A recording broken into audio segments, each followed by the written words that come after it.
The station covering all of the DMV. This is DC News Now. Straight ahead here on DC News Now at 6, dozens of families are picking up the pieces tonight following a deadly 3-alarm fire in Silver Spring. More on their road to recovery next. Plus, lawmakers propose plans to fix a noise problem in downtown Frederick, Maryland. What this could mean for the area's BYOB policy. And on this Sunday, how friends of former President Jimmy Carter are honoring him following news that he plans to remain in hospice care. But first, here's meteorologist Scott Sumner. It's been another beautiful day out there, milder than what we had yesterday. And as far as temperatures, well, again, a little warmer than yesterday. We'll talk about a continuation of warmth in that thermometer range coming up in just a few minutes. Stick around. All right, thanks, Scott. Good evening. Thank you for joining us for DC News Now at 6. It's Sunday, February 19th. I'm Annalisa Gale. We start with the cause of the deadly 3-alarm fire in Silver Spring, which remains under investigation tonight. Nearly a dozen families turned out to the Caulfield Recreation Center today to find out what is available to them in terms of help. According to the county, more than 400 people were displaced following the Saturday morning fire. The Montgomery County Department of Health and Human Services and the American Red Cross were on hand today to answer some questions. We're told no one stayed at that shelter overnight, as evacuees stayed with friends and family or were put up in hotels by managers of that apartment complex. The past 24 hours, it's been a lot of unknowns.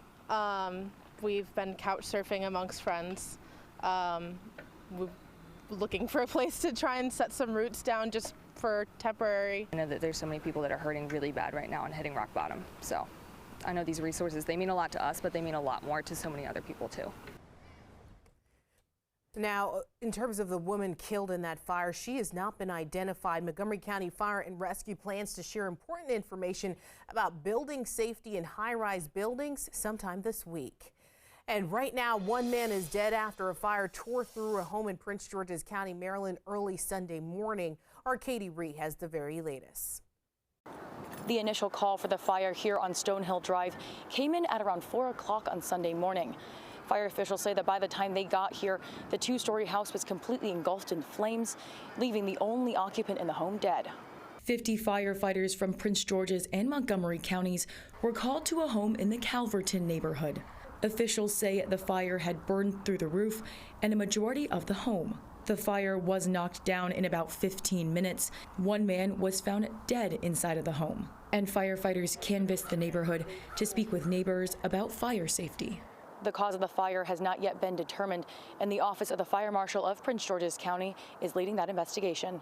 Reporting in Beltsville, Maryland, Katie Ree, DC News Now. And officials are still trying to determine the exact cause of that man's death. The investigation continues tonight. Well, meanwhile, D.C. police are investigating a shooting of a teenage girl that happened earlier this afternoon. Police say that they received a call shortly before 4 p.m. about a shooting on Benning Road in Southeast D.C. When they got there, they found that teen, who was sent to a nearby hospital for treatment. Police are still investigating the scene to learn more about exactly what happened there. We'll be sure to bring you the latest as soon as it comes in.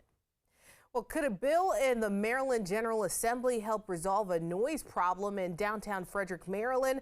The bill is currently under consideration. DC News Now, Stephen Cohen explains. Downtown Frederick is thriving with local shops, bars, and restaurants. I've lived downtown since 1994, originally from Cumberland, and in my opinion, there's no comparison. Downtown Frederick is the most welcoming, inviting, friendly, low-crime town that I've been in. We love it. But with the popularity of the downtown area come complaints from some citizens of excessive noise. It does get pretty loud at night. You know, the bars are always hopping. With that in mind, a bill has been introduced in the Maryland General Assembly that would regulate whether a business could allow patrons to bring their own beverage. The people I see around down here are usually pretty respectful and carry on too much. The bill would enable the Frederick County Liquor Board to issue a license to establishments that have traditionally been unregulated, allowing individuals to bring their own drinks.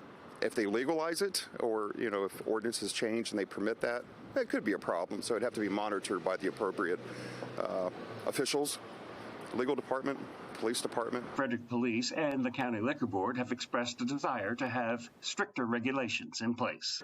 A bill to limit alcohol consumption on unlicensed premises will get a hearing in the Maryland House of Delegates next week. Reporting from Frederick, Stephen Cohen, DC News Now. New tonight, one person is dead and 10 people have been injured in an overnight shooting in Memphis, Tennessee. It happened about 10 miles south of the downtown area there. Right now, police are looking for 3 persons of interest, but for now, the community remains on edge. Jarita Patterson from our sister station WREG has the latest. Yes. Yeah, me and my wife, we just got on the floor because it was so close right here. This man, who did not want to show his face on camera, lives just off East Shelby Drive in Memphis, Tennessee. It's also where you will find the Live Lounge, which markets itself on social media as a hookah bar. Just before 1 a.m. Sunday, it became the backdrop to one of 2 violent crime scenes. The first shot was like pow, pow, pow, pow, pow, pow, like 9 times. Then the second shot, it was like about 20 times. Detectives say when they arrived, 2 people critically injured were rushed to Regional 1. 5 others were also taken to area hospitals in private vehicles. Neighbors were not sure what happened at the time, but they knew it had to be something serious. I know it was like an assault rifle from this side over here, and all you hear like then all of a sudden you hear like this charger just ball off. After hearing the nearly 24 rounds, the man we spoke with said he and his wife quickly ducked for cover. He also described that vehicle that was speeding away, gone in an instant, hiding under the cover of darkness. This was not the only crime scene. 1 mile away at Shelby and Boeingshire Drive, detectives discovered a man shot dead with 3 more victims critically injured. Investigators believe the 2 crime scenes are connected. In total, there were 11 victims. There was? Yeah. I didn't know that much. There was also shock coupled with sadness for a woman who told us her baby brother was one of those still fighting to survive. Others who stopped by out of curiosity were at a loss for words. One Memphis mother telling us despite feeling helpless, she's certainly not powerless, leading her to call on a higher power. Lord God, I'm a praying mother over all of the children of the world, Lord God, and I just ask you right now to touch their hearts and show them a better way. In Jesus Christ's name, amen. This investigation is far from over. In Memphis, Jarita Patterson reporting. And an update now on the health of former President Jimmy Carter, who has decided to spend his final days at home after several short hospital stays. The 39th president is now 98 years old. Just last year, he became the oldest living president ever. Rachel Manitoff from our sister station in Los Angeles has a look back at Carter's career. Former U.S. President Jimmy Carter is in hospice care at his Georgia home. The charity created by the 98-year-old former president said on Twitter today that after a series of short hospital stays, Carter has decided to spend his remaining time at home with his family and receive hospice care instead of additional medical intervention. He's asked for privacy at this time and said he is grateful for the concern shown by many of his admirers. Right now, the specifics of his condition are not yet known. Carter, a Democrat, became the 39th president when he defeated former President Gerald Ford in 1976. He served a single term after he was defeated by Republican Ronald Reagan in 1980. He stepped into the role after Watergate, helping the nation heal from scandal, and he brokered the Camp David Accords in 1978 with Egyptian President Anwar Sadat and Israeli Prime Minister Menachem Begin. KTLA political analyst Matt Klink says Carter is probably best known for what he did after he was president than what he did during his presidency. He was an incredible activist for peace.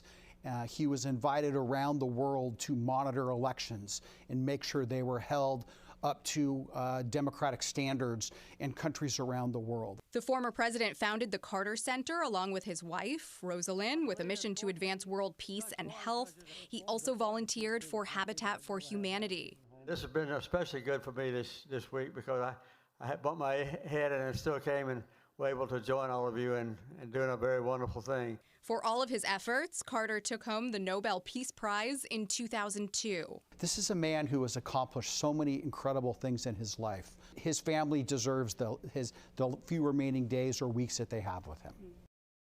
Again, that was Rachel Menitoff reporting there. And tonight, President Carter's friends and family are praying for him. Chuck Williams from our sister station WRBL visited the Georgia church where he gave one of his final Sunday school lessons. In November 2019, President Carter taught his final Sunday school lesson at Maranatha Baptist Church on the outskirts of Plains. Two people who go to church with President Carter, Zach Steele and Jan Williams, remember that day. The very last lesson he gave was on November the 3rd, 2019, talking about that he had no fears of leaving this earth and going to his heavenly place. Saw him, and we saw his expression on his face when he said he knew where he was going. Do you know where you're going? What a wonderful way to end all of your Sunday school teaching, and to put a challenge out there. And that's what he really did every Sunday, was challenge people to change their life if it needed changing. And for the nearly 3 decades he taught Sunday school, people came from near and far to hear a former president share his Christian faith and talk about his spiritual journey. For the longest time, 30 plus years, President Carter taught Sunday school a couple times a month, and you would have crowds of up to over 500 people.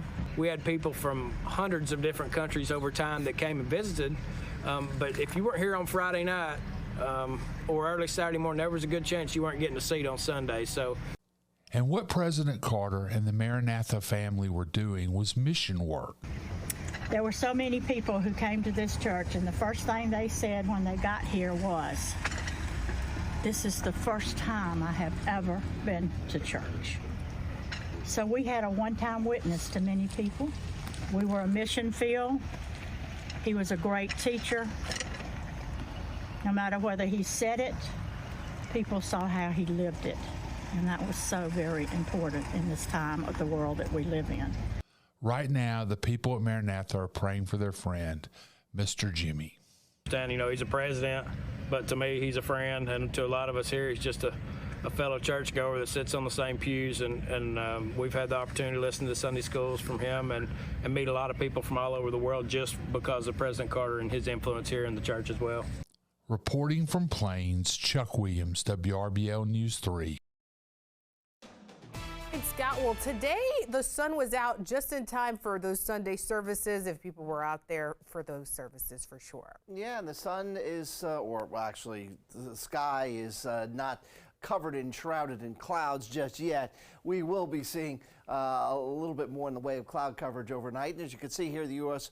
Air Force Memorial in the distance here, and it's a fairly quiet night out there, and 56 degrees, very, very comfortable with, again, clear skies on top of the area. Now, this is on top of highs that were in the 60s today. Not bad, right? Culpeper at 64, Waldorf at 61.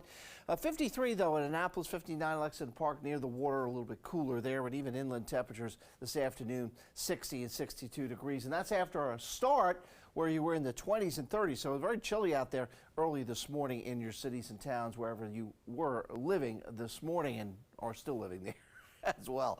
All right, let's move on back. And you can see quite nicely that the clouds that are back down around Roanoke and Raleigh in North Carolina, those are the clouds that will be moving up in advance here in the next, 5 to 6 hours or so, bring us an opportunity of seeing those clouds back into the picture overnight tonight. But again, just like last night, we're not going to have any precipitation with those throughout the evening. Partly cloudy skies, 42 degrees is the expected overnight low in D.C., but you can see the temperatures falling back down through the 50s into the 40s as we go throughout the overnight period. Now, for tomorrow, as we see here, 48 at 9 a.m. in Frederick, 60 at 1 p.m. and 56 at 5 p.m. So pretty nice day for most of us, once again, with some mild temperatures in the forecast. And yeah, again, clouds coming in tonight, but dry. A few showers on President's Day, potentially, a few sprinkles as well. More showers by Wednesday. And again, I'm still holding on to record warmth possible Thursday. The graphic I showed you yesterday, I've updated it with some new temperatures. I'll show that again for you in just a little bit. Annalisa.